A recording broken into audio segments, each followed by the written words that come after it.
Hola, ¿cómo están? Llegó el momento de predicar, de hablar de la palabra de Dios. Va a ser un tiempo juntos muy padre. Para mí siempre es un privilegio estar con ustedes. Queremos mandar un saludo a North Dallas. Me dio mucho gusto visitarlos. La semana pasada estuve por allá con ustedes. También, por supuesto, nuestra iglesia en línea que nos ven de cualquier país donde nos vean. Les mandamos un abrazo internacional hasta donde estén. Y me toca también enviar saludos hoy allá a mi tierra, a Ciudad Victoria, nuestro campus en México, Amor Viviente. Saliendo de la iglesia, por favor, vayan a Gorditas Doña Tota o a las Flautas de la Norteñita y coman pensando en mí. Nadie entendió lo que estoy diciendo, pero los de Victoria me entendieron. Les mandamos un abrazo. ¿Y qué les parece si aquí en Rockwall todos les mandamos un aplauso a todos los que nos acompañan el día de hoy? Y estamos en esta serie Más de Él, que estamos hablando acerca del Espíritu Santo. Y cada semana estamos intentando contestar una pregunta sobre el Espíritu Santo. La primera semana dijimos, ¿quién era el Espíritu Santo? Esa era la pregunta, si no se acuerdan, se los recuerdo. Y dijimos que era la presencia personal de Dios, que el Espíritu Santo dentro tuyo es mejor que Jesús físicamente al lado tuyo y que Él quiere una relación íntima contigo. La semana pasada, la segunda semana, la pregunta fue, ¿qué hace el Espíritu Santo en nosotros? Y en resumidas cuentas, Él nos da poder para, uno, vivir una vida justa, y dos, dar testimonio de Él. Estuvo padrísima en la predicación. Fue una predicadora de lujo. Si no la viste, te recomiendo que vayas en línea y la cheques por ahí. No, no es cierto, era broma. Y la pregunta en la que nos concentraremos el día de hoy es, ¿cómo ser llenos del Espíritu Santo? Yo creo que ya llegamos, ok, ya sé quién es, qué hace, ok, me convenciste, estoy bien emocionado, lo quiero. ¿Cómo? ¿Cómo le hago? ¿No? Entonces, esa es la pregunta que vamos a contestar el día de hoy.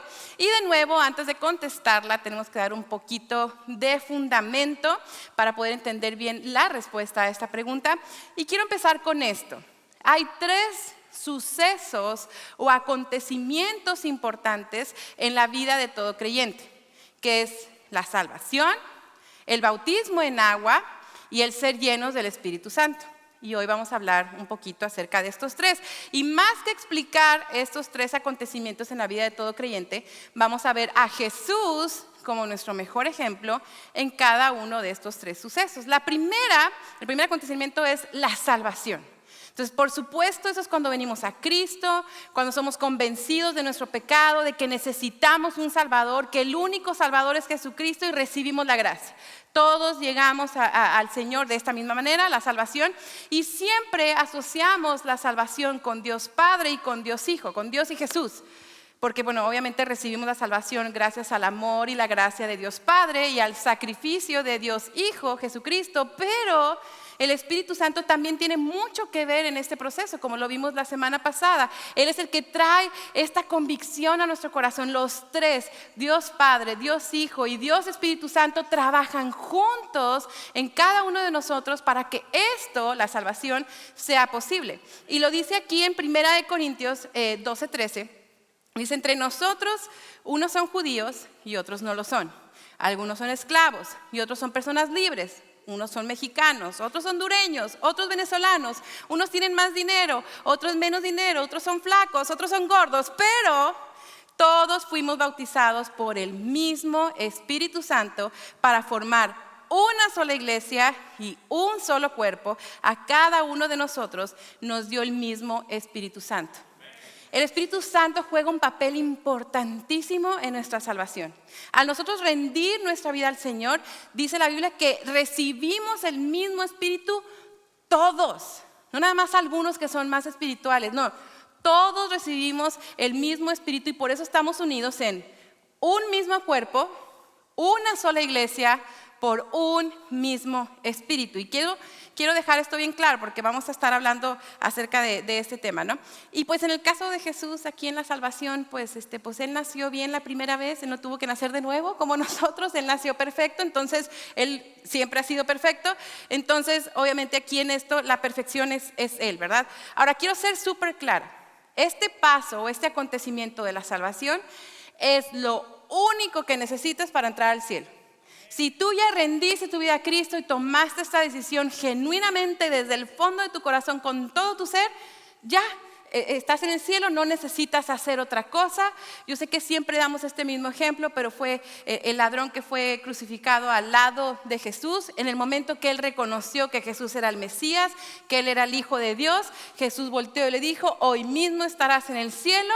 No le dijo, bájate, vete a bautizar, haz esto y todos esos procedimientos. No, o sea, ahí ya mismo, claro que le hubiera gustado bajarse, ¿verdad? De ahí, pero eso es otro tema, ¿no? Pero entonces es lo único que necesitas para entrar al cielo y tener una eternidad con el Padre, la salvación. El segundo acontecimiento que pasa en toda la vida de la vida de todo creyente es el bautismo en agua. Y no nos vamos a meter mucho en esto, pero el bautismo es una señal de nuestra nueva vida en Cristo. Es una demostración visible y externa del cambio interno que hemos experimentado en el Señor. Es la decisión que tomamos de hacer pública nuestra fe. Es la representación simbólica de que hemos dejado atrás nuestra vieja naturaleza, nuestro pecado, para comenzar una nueva vida en Cristo. Y vemos incluso una sombra de esto en el Antiguo Testamento, cuando el pueblo de Israel cruzó por el Mar Rojo, que el Señor les abrió camino, cruzaron por en medio de esa agua y dejaron atrás a todos los egipcios, todos los enemigos que lo estaban correteando. Las aguas se cerraron y quedaron inundados, ahogados ahí en esa agua. Esto era una representación de lo que era el bautismo en agua, de que todos los enemigos, la esclavitud de Egipto, todo había quedado atrás, y eso es lo que estamos nosotros representando o simbolizando cuando nosotros nos bautizamos en agua. Como dije, el bautismo no es necesario para salvación, pero la Biblia dice que el bautismo es parte del proceso, o debe ser parte del proceso de todo creyente, de todo seguidor de Jesucristo. Vemos en Mateo 28:19, Jesús les da esta ordenanza a sus discípulos.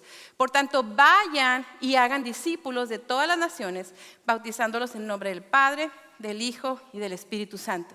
Les está diciendo, para ser discípulos se tienen que bautizar.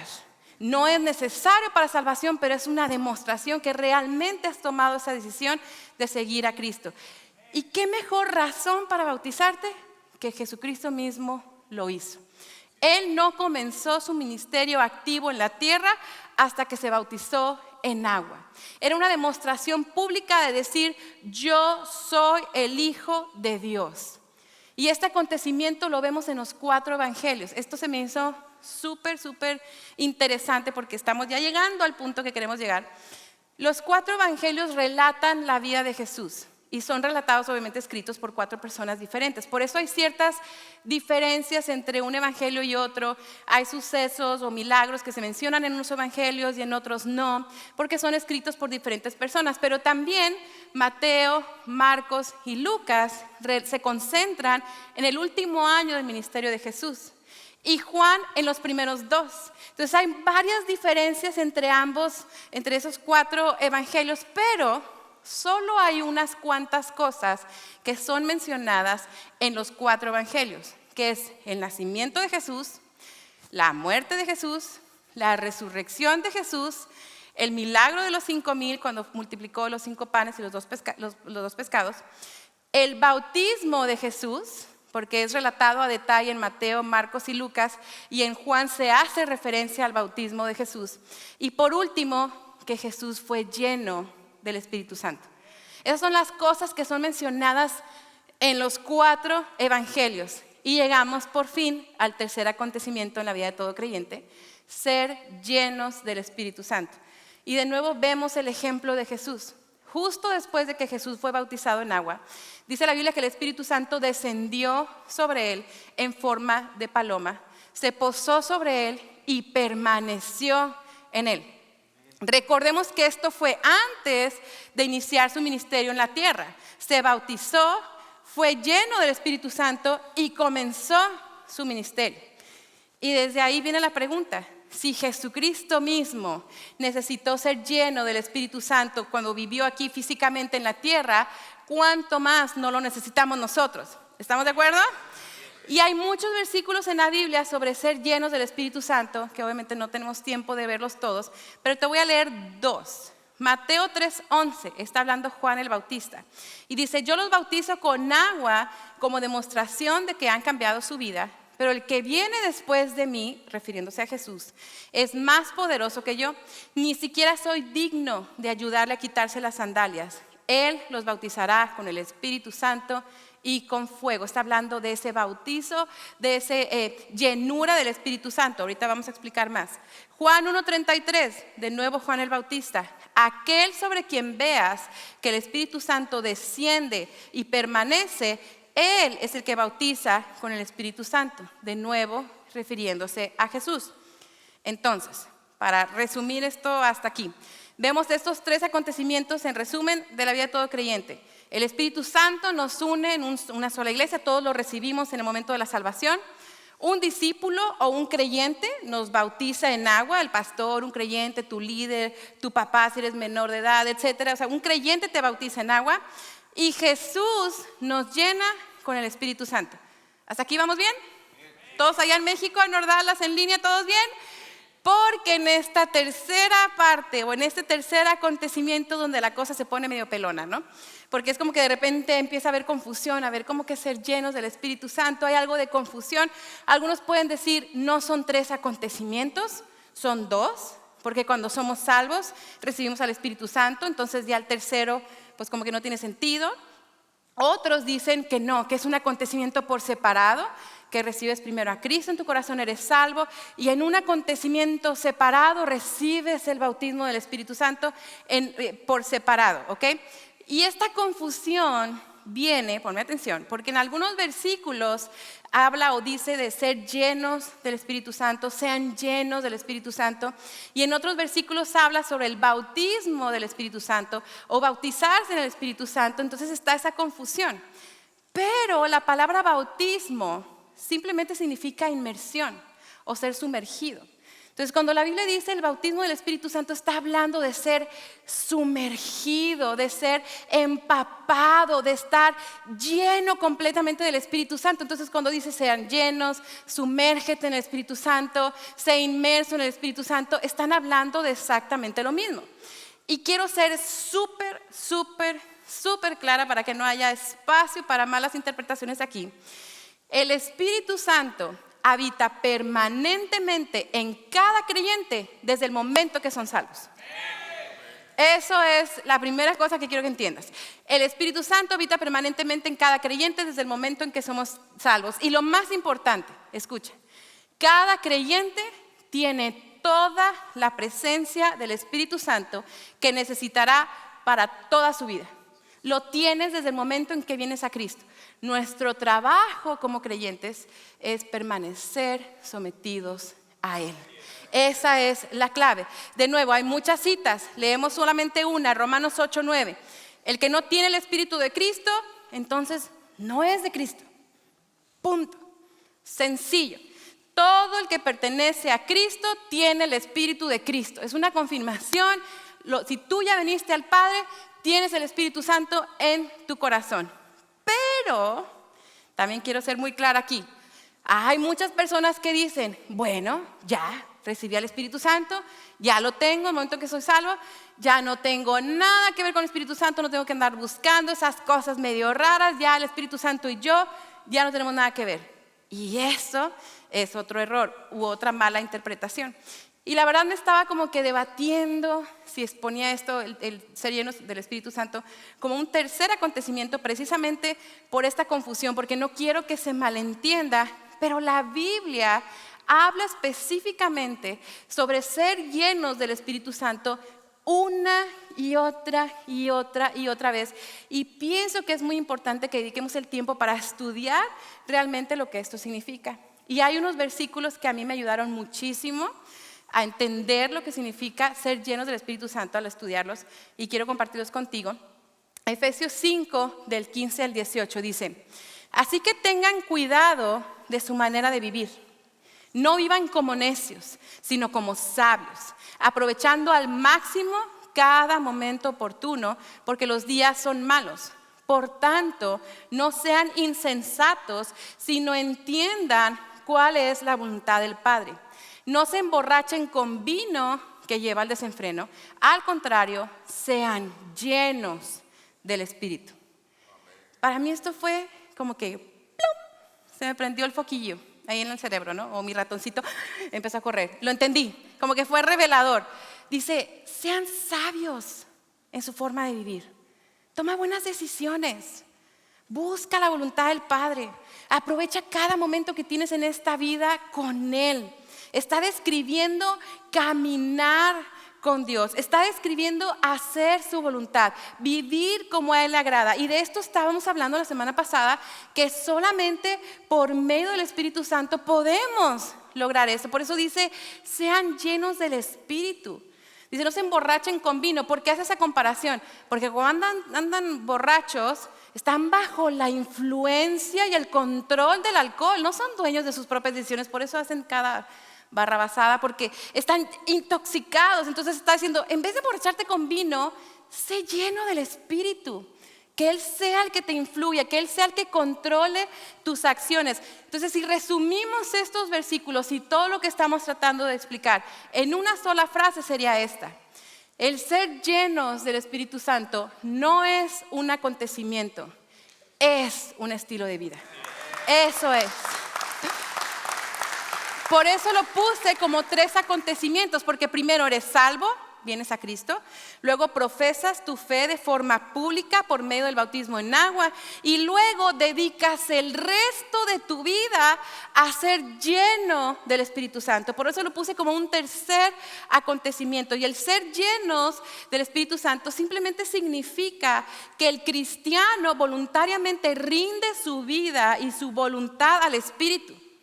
Es ceder el control al Espíritu Santo. Es poner a su disposición tu mente, tus emociones, tu voluntad, tu fuerza física, tu cuerpo y que Él tome control de todo ello. Y eso no es algo que va a pasar una sola vez. Eso no va a ser un acontecimiento. Eso es algo que vamos a tener que practicar toda la vida. Es ir profundo en nuestra relación con Él, que anhelemos a Dios mismo, que cedamos a su paso y a sus decisiones, que dejemos que nuestro cuerpo sea el lugar donde su voluntad sea hecha, así en el cielo como en la tierra, que sea hecho en nosotros. Eso es vivir llenos del Espíritu Santo. Recibimos el Espíritu cuando somos salvos, pero trabajamos toda la vida para vivir llenos de Él.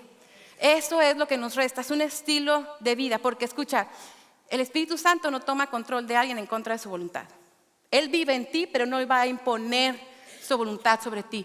Tú tienes que cederla, tú tienes que someterte voluntariamente, tú tienes que tomar esa decisión de cederle el control a Él. Y de nuevo, esto no va a pasar de la noche a la mañana. Esto no va a ser una sola decisión que vas a tomar. Es algo que vas a tener que esforzarte, trabajar, buscar. Habrá momentos en que nos enfriemos un poco y luego ¿qué? Regresamos. Habrá momentos en que tengas un encuentro pero especial con el Espíritu Santo, en una forma, una vez que te habló en un evento, una predicación, que tuviste esa experiencia especial. Y habrá otros momentos un poquito más rutinarios, por decirlo así. Habrá momentos en tu vida que necesites un toque sobrenatural de tu vida, que traiga sanidad, que traiga claridad, que te responda a cierta pregunta y vas a tener ese suceso sobrenatural en tu vida. Y hay otras veces que nos sintamos un poquito desconectados y que no lo sientes, no lo veo, no entiendo, pero es una manera de vivir. Así que finalmente llegamos a la pregunta: cómo ser llenos del Espíritu Santo, cómo vivir llenos del Espíritu Santo. Y de nuevo, en esto, como en todo, Jesús es nuestro mejor ejemplo. En la forma que Jesús vivió su vida en la tierra, podemos aprender cómo vivir llenos del Espíritu Santo. Y Jesús practicó lo que muchas personas le llaman disciplinas espirituales. Algunas personas le dicen prácticas. Yo prefiero disciplinas porque en lo personal pienso que es cuestión de disciplina, no es algo que se da fácil, no es algo que sale naturalmente. Pero en las disciplinas espirituales presentamos nuestras mentes y nuestros cuerpos ante Dios y abrimos nuestra alma a su espíritu y verdad. Y en estas disciplinas crucificamos nuestra carne, como escribe Pablo en Gálatas 5:24, crucificar nuestra carne. Y me encanta que Pablo usa esta palabra de crucificar, porque la crucifixión en ese entonces era la muerte más cruel, sangrienta y despiadada que había. Entonces está diciendo, no apapaches tu carne, No la mantengas ahí quietecita, raya. No la toleres, no la hagas para allá. Está diciendo, crucifícala, mata tu carne. Para que el Espíritu crezca en nosotros tenemos que disminuir. Y esto solamente se logra, por eso me encanta la palabra disciplina, por medio de las disciplinas espirituales. Hay varias, pero te voy a mencionar las 5 básicas, que es oración, Biblia, ayuno, confesión y comunidad.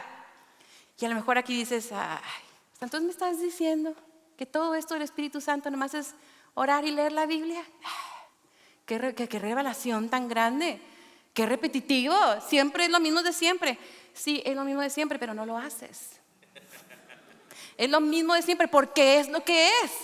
Son las disciplinas espirituales. Vamos a ir rapidito con las 5. La primera, oración.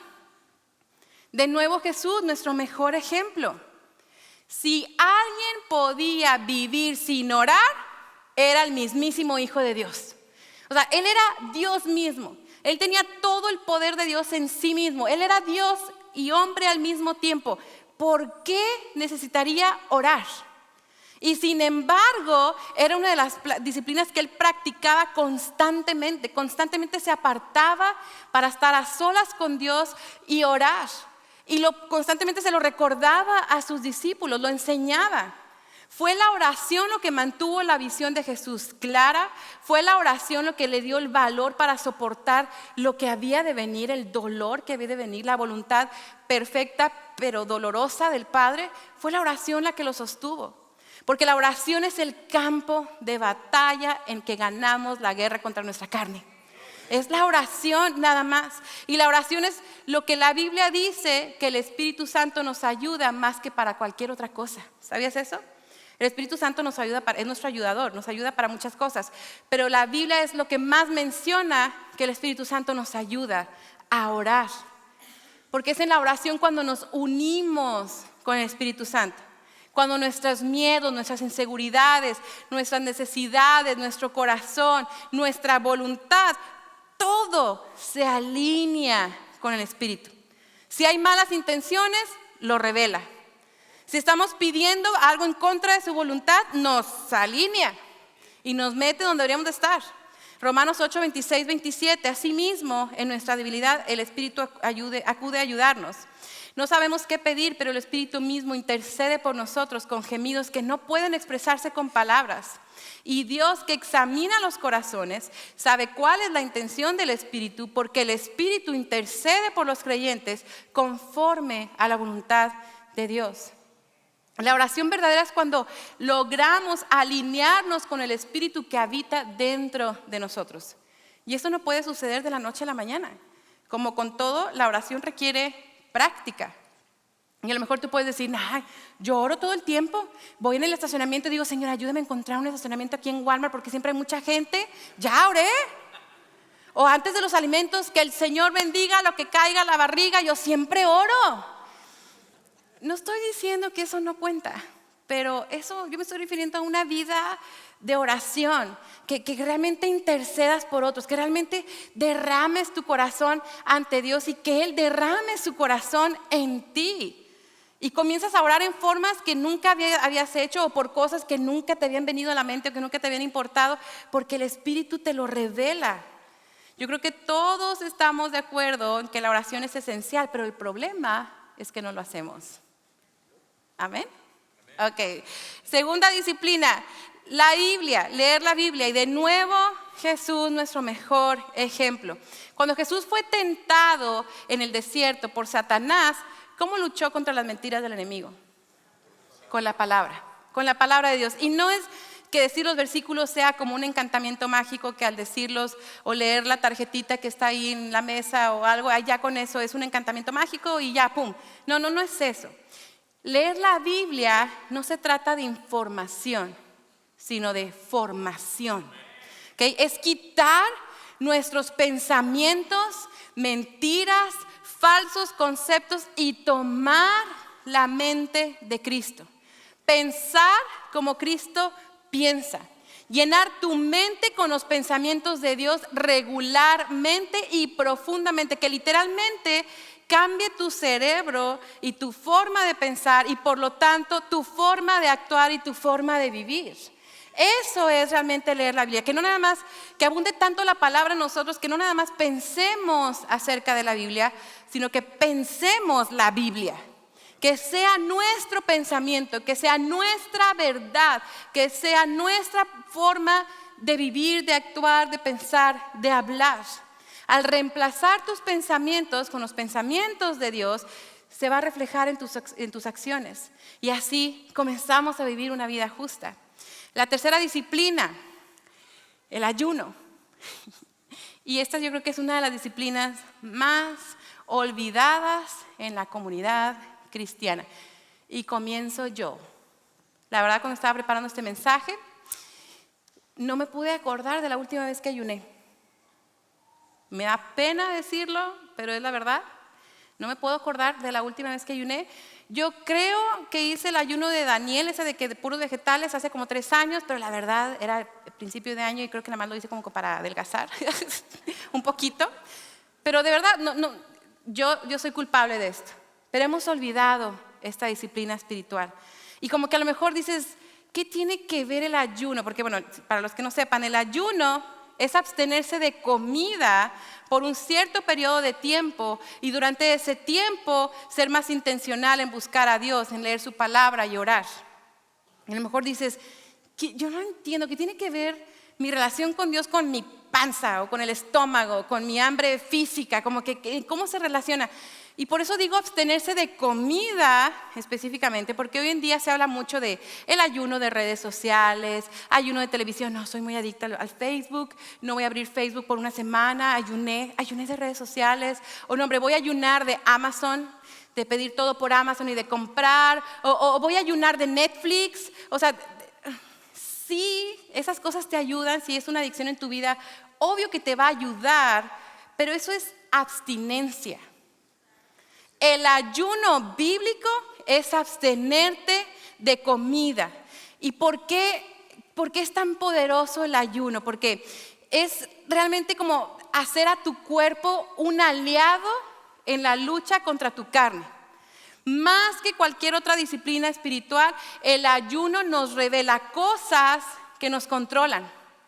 Yo creo que ninguna otra práctica tiene la capacidad de doblegar nuestro orgullo como el ayuno.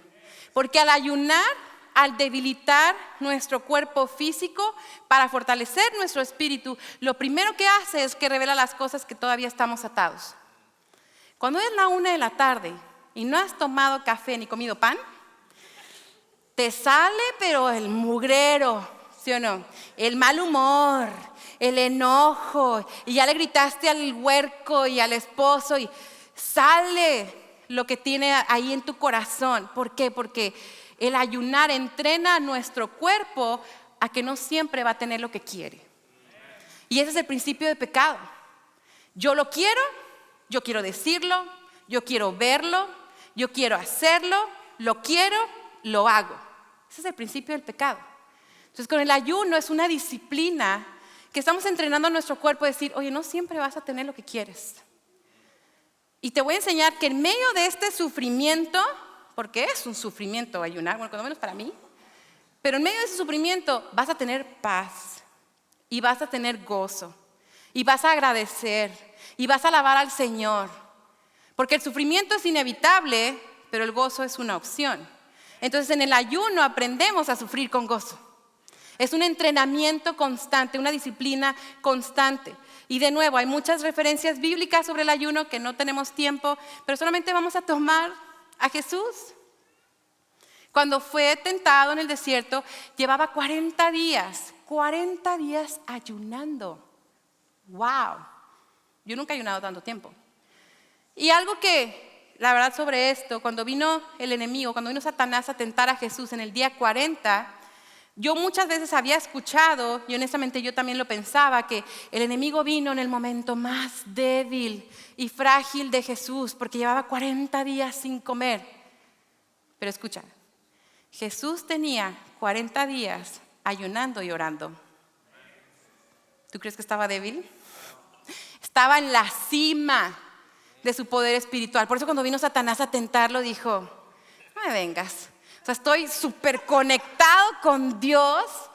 ¿Tú crees que me va a tentar que unos angelitos me alaben? O sea, estoy en la cúspide con el Señor, ayunando y orando. Puede que tenía hambre, pero su espíritu estaba fortalecido. Lo hemos visto al revés. Y eso es el potencial o el poder de estas disciplinas espirituales. La cuarta disciplina, confesión, que de nuevo no es una disciplina muy común.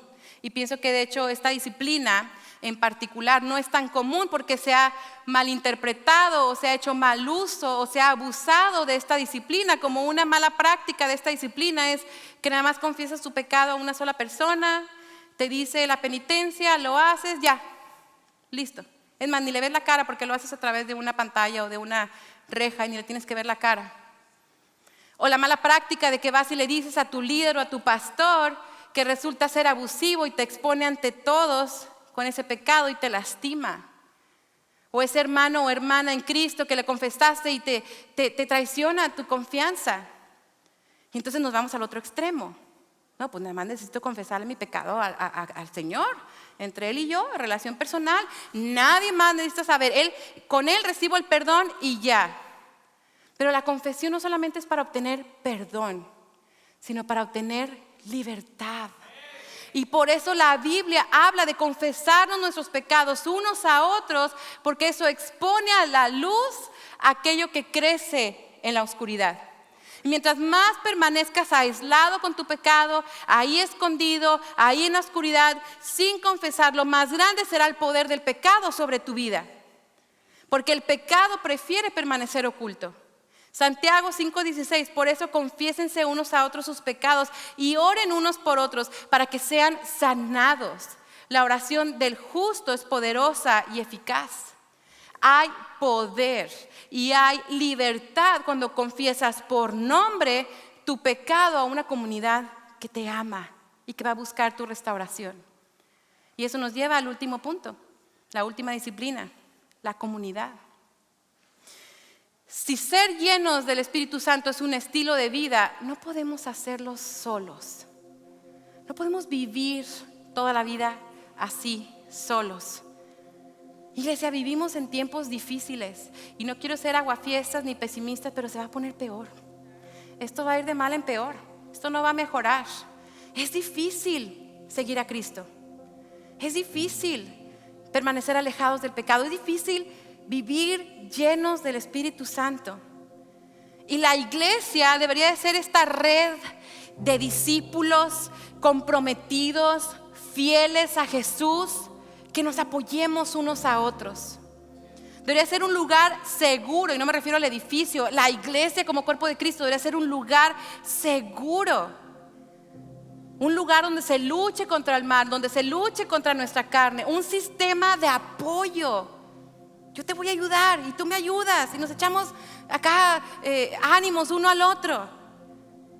Y debería ser una luz en la oscuridad. Y si tú no estás conectado a una comunidad, te va a ser prácticamente imposible vivir una vida llena del Espíritu Santo. Tal vez todo esto se suene muy básico, las 5 disciplinas: oración, Biblia, ayuno, confesión, comunidad. Pero son básicas porque son necesarias. Porque podemos saber todo acerca del Espíritu Santo, pero si no lo aplicamos, esto es lo práctico, esto es ponerlo en práctica para vivir llenos del Espíritu Santo. Porque el Espíritu Santo te va a decir: hey, no veas ese programa, pero eres tú el que tiene que apagar la tele. El Espíritu Santo es el que te va a decir: hey, no digas eso, no edifica, pero eres tú el que tiene que cerrar la boca.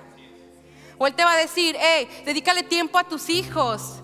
Eres tú el que tiene que poner el teléfono boca abajo e ir a sentarte con tus hijos. Y si no practicamos estas disciplinas, no lo vamos a hacer. Y solamente el Espíritu Santo nos va a poder ayudar a hacerlo. Entonces, vi este ejemplo hace tiempo, lo leí en un libro y me pareció muy interesante. Ese es un guante. Espero que no nada más las mujeres lo conozcan, ¿eh? Es un guante para limpiar, para lavar. Ese es su propósito, un guante de limpieza. Pero el guante por sí solo no puede cumplir su propósito. Ándale, lava los platos. Nada. Y si le leo el manual, oye, es que tú fuiste diseñado para lavar con agua y jabón y para manejar todo químico y no va a perforar el plástico. Esta es la verdad sobre ti. Nada. Y si le echamos porras, hey, vamos, ándale, tú puedes. Mira, nada más son 5 ollas y 2 sartenes y 10 platos. Tú puedes, échale ganas. ¿Y qué tal si le traemos una comunidad? Ahí está, tus amigos guantes para que te animes. No. Es hasta que el poder vivo entra al guante y llena el guante, que el guante puede cumplir el propósito para que él fue creado. Amén. Entonces, cuando hablamos de ser llenos del Espíritu, es permitir que ese poder lo llene todo, que nos use, que cumpla en nosotros y por medio de nosotros el propósito para el que fuimos creados. Pero no va a ser el guante, no vamos a ser nosotros, sino el Espíritu Santo que nos llene. Y si no estamos nosotros crucificando nuestra carne para que el Espíritu crezca en nosotros, si no estamos con esas disciplinas, si no lo ponemos a la práctica, el Espíritu Santo no va a imponer su voluntad. Tú tienes que dejarte ser lleno, ceder el control de tu vida al Espíritu Santo. Vamos a ponernos de pie, por favor.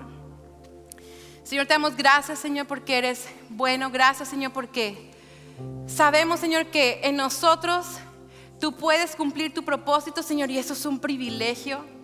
Ayúdanos, Señor, a crucificar nuestra carne, a morir a nuestra carne, Señor, para que podamos ser llenos de ti, que tú puedas crecer y cumplir tu propósito en nuestras vidas, Señor. Como hemos orado estas semanas, queremos más de ti, Señor. Queremos disminuir nosotros para que crezcas tú en nosotros, Señor. Permítenos llegar a esa relación contigo donde te cedamos nuestra voluntad, nuestros deseos, nuestra mente, y que seas tú quien reine en nosotros, Señor, en el nombre de Cristo Jesús. Amén.